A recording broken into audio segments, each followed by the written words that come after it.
Et on parlait dans ce journal de l'hommage aux victimes de l'incendie de Crans-Montana. Florence, vous êtes à présent avec vos invités sur les derniers développements sur le front de l'enquête. Merci beaucoup, Séverine. Effectivement, cette journée de deuil national en Suisse, 9 jours après le drame du Constellation, l'enquête va-t-elle prendre une autre tournure? Ce couple français propriétaire du bar, Jacques et Jessica Moretti, sont à nouveau entendus par la justice suisse en ce moment même à Sion.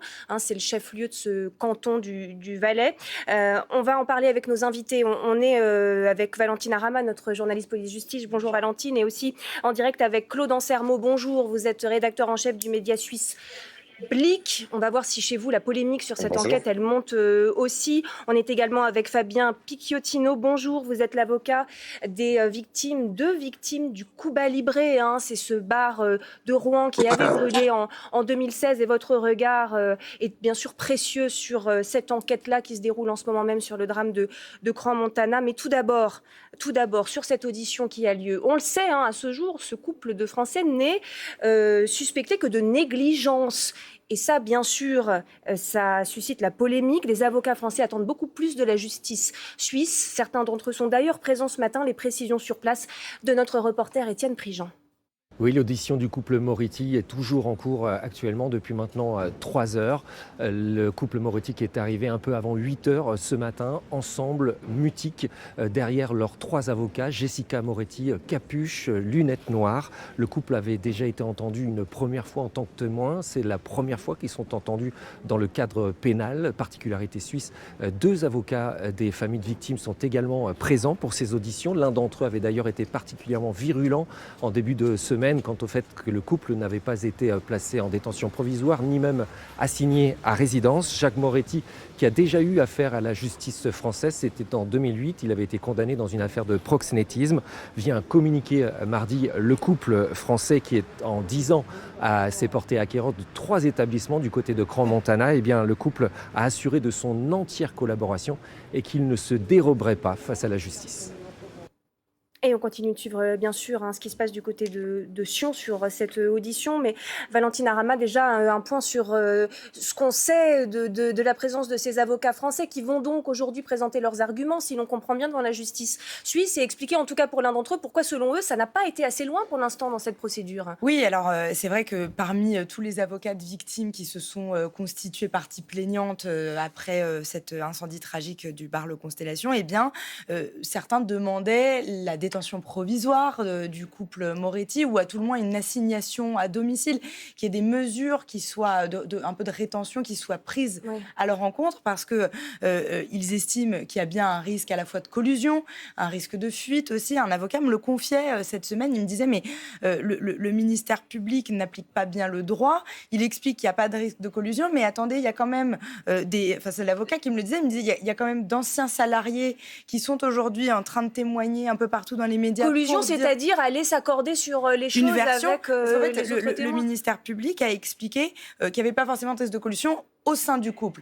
Mais ce que cet avocat que j'ai eu dénonce, c'est de dire mais attendez, il y a aussi un risque de collusion avec tous les témoins, et notamment les anciens salariés du bar qui disent que, vous savez, de mettre ces bougies sur les bouteilles de champagne, comme ça a été fait et qui a provoqué visiblement ce tragique incendie, eh bien, c'était des méthodes qui étaient institutionnalisées dans le bar.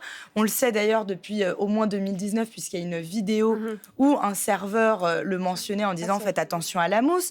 Donc, par exemple, sur ce point de collusion, eh bien, cet avocat se dit très inquiet que le couple puisse aller trouver ses anciens salariés pour qu'ils accordent leur version, mais qu'il y a aussi un risque de fuite. Pourquoi ? Parce que ce couple, ils sont ressortissants français. La France n'a pas pour l'habitude d'extrader ses ressortissants.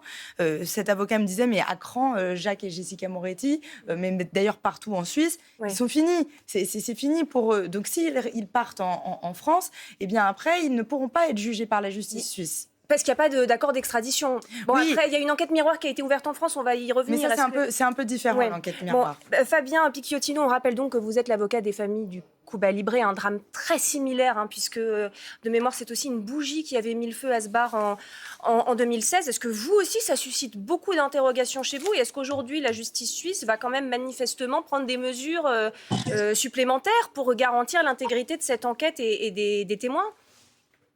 Écoutez, bonjour tout d'abord. C'est vrai que c'est exactement a priori les mêmes faits que ceux du Cuba Libre. Il faut savoir qu'à l'époque, les gérants du Cuba Libre n'avaient pas été placés en détention provisoire par le juge d'instruction de Rouen.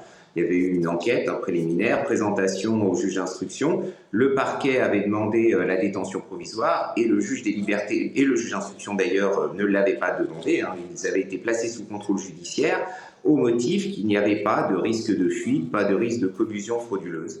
Donc ce qui se passe ensuite, je le déplore, puisque je n'étais pas d'accord avec la position du magistrat à l'époque, mais je ne suis pas surpris, puisque c'est ce qui s'est passé pour le Cuba Libre en France. Alors, Valentine nous rappelait à l'instant l'existence de cette vidéo qui date de 2019, qu'on va regarder d'ailleurs, où manifestement des employés étaient au courant du danger que représentait cette mousse isolante qui a pris feu et qui a provoqué ce drame. On va la revoir, cette séquence qui a été révélée par la RTS, et puis on va en parler avec vous et Claude Ansermo, qui est journaliste suisse et qui est aussi avec nous. Regardez.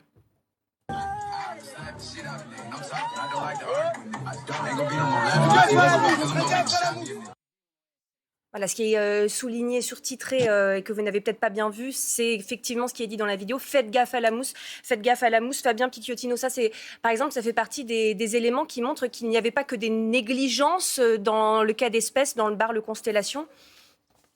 Oui, alors tout dépend de ce qu'on appelle des négligences. Si vous voulez, en fait, on va leur reprocher des homicides involontaires. C'est-à-dire qu'en fait, ils ont commis tout un tas d'imprudences, de négligences et autres qui ont entraîné le décès involontairement des personnes. Pareil pour les blessures sur les gens. Donc la loi française qualifie de négligence aussi tous ces faits qu'on n'a pas respectés, toutes ces obligations qui ne sont pas respectées, qui amènent malheureusement à des conséquences catastrophiques qui sont les décès des gens. Alors, oui, Valentine. Sur ce point, en effet, aujourd'hui, le couple Moretti est visé par une enquête pénale ils font l'objet d'une enquête pour homicide, lésions corporelles et incendie, le tout par négligence. C'est ce que cet avocat nous rappelait également. Mais il faut savoir qu'il y a une particularité en Suisse, qu'il peut y avoir un dol éventuel avec la question de l'acceptation du risque et la conscience. Enfin, s'il y a Qu'est-ce que c'est qu'un dol ? Alors, c'est une circonstance particulière en l'espèce. Mais en fait, ce qu'il faut comprendre, c'est dans la justice suisse, je sais que la mousse peut prendre feu, je sais que j'utilise des bougies, je le fais quand même, donc j'accepte l'hypothèse qu'il peut y avoir un drame qui se produise. Et bien ça, en Suisse, ça peut faire valoir une peine plus lourde. Oui. Et à ce moment-là, avec ce fameux dol, cette circonstance, eh bien, le couple Moretti pourrait encourir jusqu'à 20 ans de prison, si, bien sûr, cette circonstance est retenue.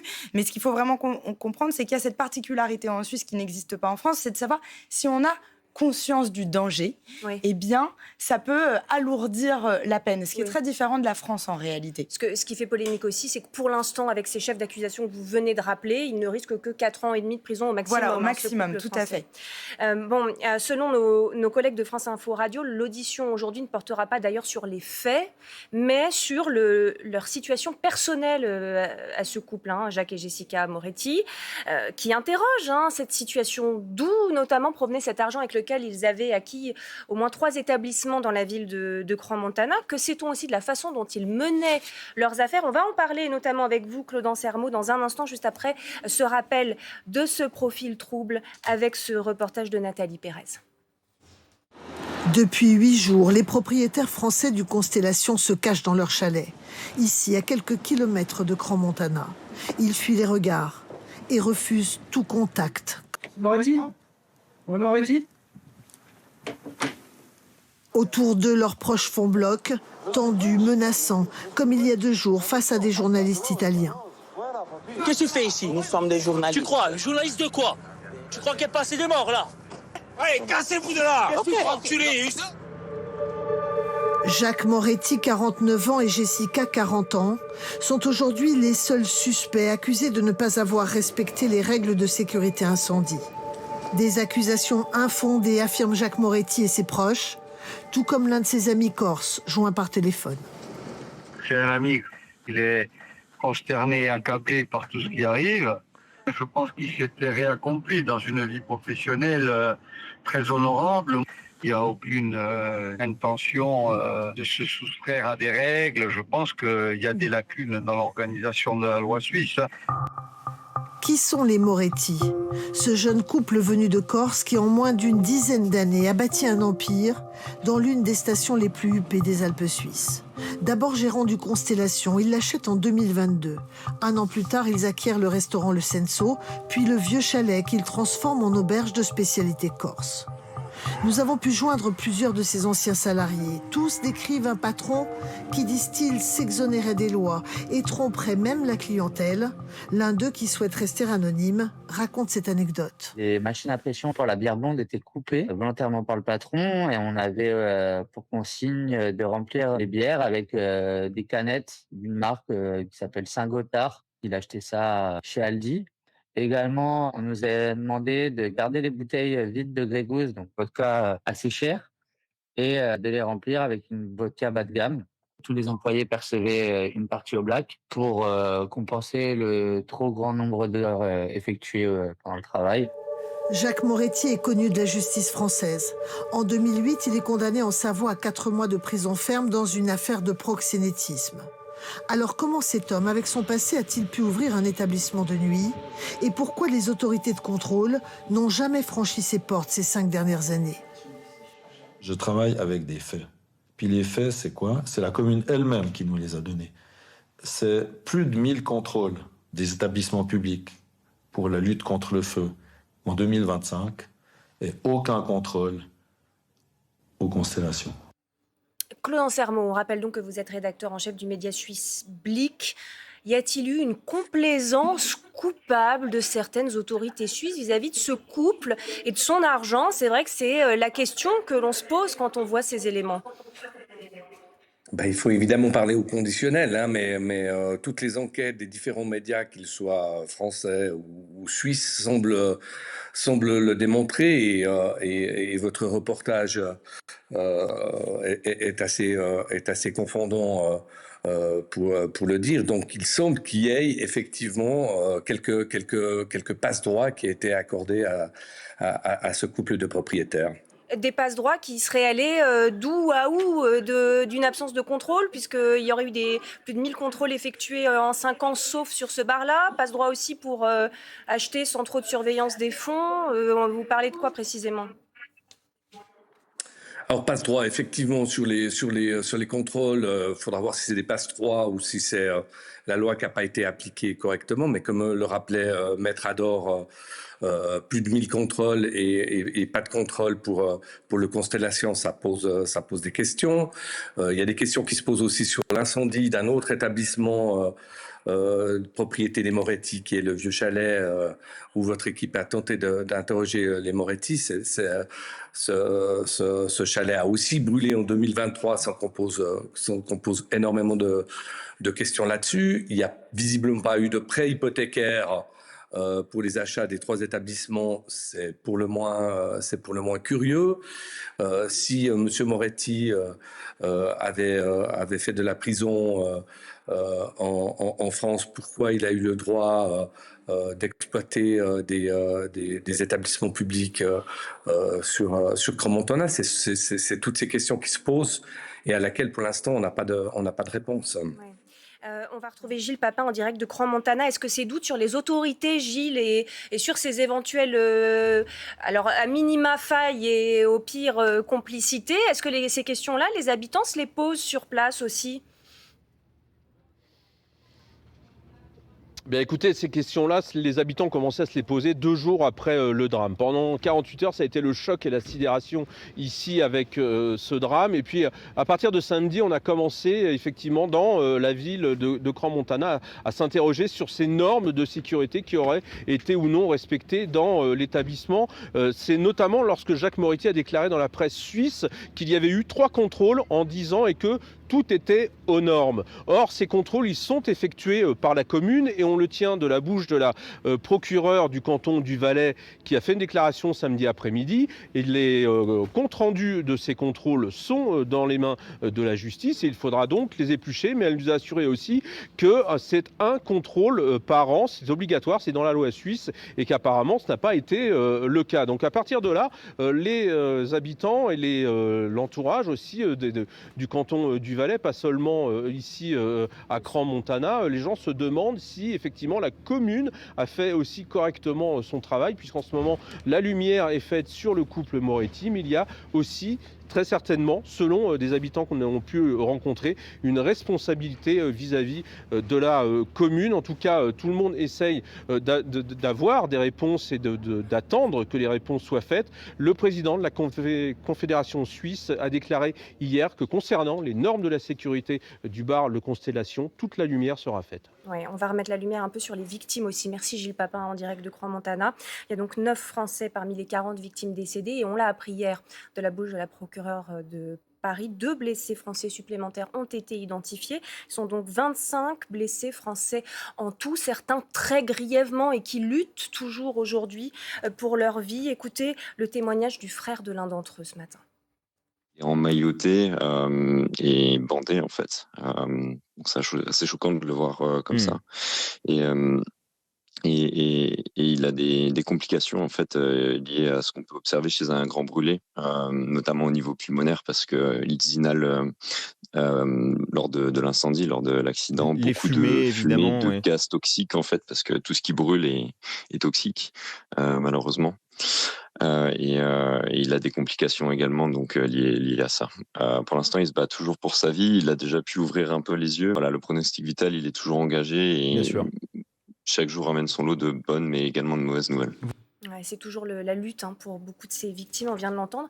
La justice française s'est saisie aussi pour pouvoir apporter des réponses à ces familles de victimes. Valentine Arama, cette instruction miroir, en quoi ça consiste exactement? Jusqu'où ça peut aller? Eh bien, cette enquête qui a été ouverte par le parquet de Paris, elle n'a pas volonté de mener l'instruction, de mener les actes d'enquête, mais, vous l'avez dit, d'accompagner en fait les familles de victimes françaises qui auraient des questions. C'est aussi permettre qu'il y ait un interlocuteur intermédiaire pour eux vis-à-vis des autorités suisses. Donc, ça veut dire qu'il y a un interlocuteur dédié qui pourra poser les questions qu'ils souhaitent ou leur répondre à toutes leurs interrogations sur ce qui est en train de se passer en Suisse. En fait, c'est une manière d'apporter des réponses, très clairement, à ces familles de 9 Français décédés, mais aussi, vous l'avez dit, des 25 blessés, dont certains sont toujours actuellement pris en charge pour des blessures très, très graves. Fabien Picciotino, on a l'impression qu'on est un petit peu observateur. Du coup, dans cette affaire, la justice belge, elle va se saisir également, mais elle pourra réaliser de son côté des actes d'enquête en Suisse. Est-ce que ça peut être notre cas? Et si ça ne l'est pas, pour quelles raisons? Écoutez, je ne pense pas que c'est le cas. Je suis assez surpris que la justice belge puisse le faire. Si la justice belge est autorisée par la justice suisse, pourquoi pas, mais si vous voulez, le principe est que le dommage a lieu, la catastrophe, l'incendie a eu lieu en Suisse, c'est la justice suisse qui doit mener son enquête et en plus elle ne fait pas partie de l'Union européenne, elle est autonome, indépendante pour mener son enquête. Donc qu'on ait ouvert une procédure en France, c'est une très bonne chose pour les victimes parce que les faits sont assez éloignés, ils sont à l'étranger, il y a d'autres procédures, c'est un autre droit, même s'il est proche du droit français. Mais je suis très surpris que la justice belge enquête en Suisse. J'ai du mal à comprendre juridiquement comment c'est possible. Qu'est-ce qui est important à cette heure pour les familles des victimes? Le frère de ce jeune homme brûlé qu'on vient d'entendre, Thomas Auburn, il dit moi je laisse la justice mener son cours, il faut quand même garder effectivement la tête froide et garder confiance dans la justice suisse, même si certains de ces actes interrogent. Maître? Écoutez, je pense qu'il est très raisonnable, certainement beaucoup plus raisonnable et raisonné que d'autres victimes qui doivent vouloir déjà que les gérants, monsieur et madame Moretti, répondent de leurs actes, parce qu'on a du mal à croire aujourd'hui qu'il n'y a quand même pas de fautes qui ont été commises, même s'il reste présumé innocent vu les vidéos qu'on a vues. Et puis surtout, les victimes veulent des réponses. Elles veulent des réponses à leurs questions. Qu'est-ce qui s'est passé? Comment ça s'est passé? Pourquoi ça s'est passé? Et ces réponses, elles vont les avoir, mais malheureusement, c'est très long parce que la justice a besoin aussi de temps pour éclaircir les zones d'ombre qu'il y a dans un dossier comme ça, dans un sinistre aussi important. Allez, merci beaucoup à tous les trois. C'est l'heure du rappel des titres sur France Info. On se penche dans un instant